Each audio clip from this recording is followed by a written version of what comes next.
ہماری دکان میں چوہے بہت نقصان کرتے ہیں تو اس کا کوئی دوائی لے لو، اس کا کیا وظیفہ ہوتا ہے؟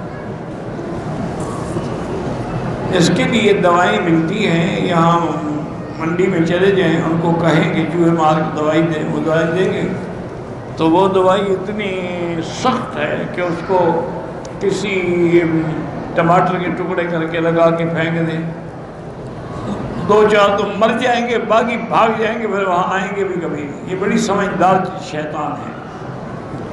بہرحال بزرگوں نے ایک وظیفہ بھی لکھا ہے کہ انہم یکیدون کیدا واکید کیدا، اگر روزانہ 3 دفعہ پڑھ کے دم کر دو کہ اللہ ہر موذی بلا سے اللہ بچا دیتے ہیں۔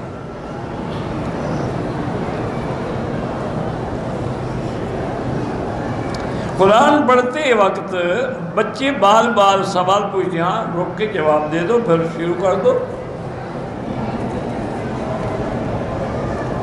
کرایہ کے گھر میں رہتی ہوں، مشکلات ہیں، اللہ سے 2 رکعت نماز پڑھ کے اور 1000 دفعہ استغفر اللہ استغفر پڑھتی رہیں، اللہ اپنا گھر بھی دے دیں گے۔ امام ابو حنیفہ اور امام بخاری تو بہت بعد کے آدمی ہیں، امام ابو حنیفہ تو تابعی ہیں، ان میں کوئی فرق نہیں، تمہارے دماغوں میں فرق ہے۔ جب اجتہاد ہوگا تو مجتہد کی رائے میں فرق تو ہوگا، یہ کیا ہے؟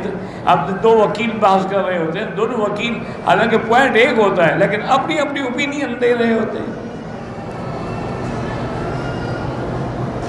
میرا بھائی 2 سال سے لاپتہ ہے، اس کے لیے سورۃ والضحیٰ روزانہ پڑھو 1 تسبیح۔ حجامہ کرانا سنت ہے، حجامہ کرانے سے دوسرے مسئلے تو پیدا نہیں، دوسرے مسئلے کیا پیدا ہوں گے؟ یار ایک جگہ پنچھا لگا خون کے کچھ بھی، بہرحال سنت ہے اور علاج ہے۔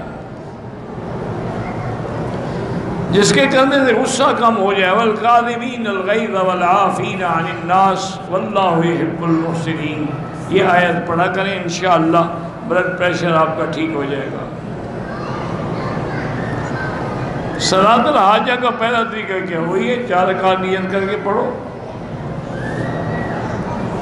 مجھے 2 دفعہ دل کا دورہ پڑا ہے، اللہ شفائے کاملہ عطا فرمائے۔ ویسے بزرگ کہتے ہیں کہ یا اللہ یا رحمان یا رحیم، دل مارا کن مستقیم بحق ایاک نعبد و ایاک نستعین، پڑھتے رہیں تو پھر دورہ نہیں پڑے گا۔ ویسے علاج بھی کراؤ، صرف وظیفوں پہ نہ رہو۔ شہاب ثاقب ہوتا ہے، یہ جو آپ دیکھتے ہیں تارا ٹوٹتا ہے، یہ شہاب ثاقب۔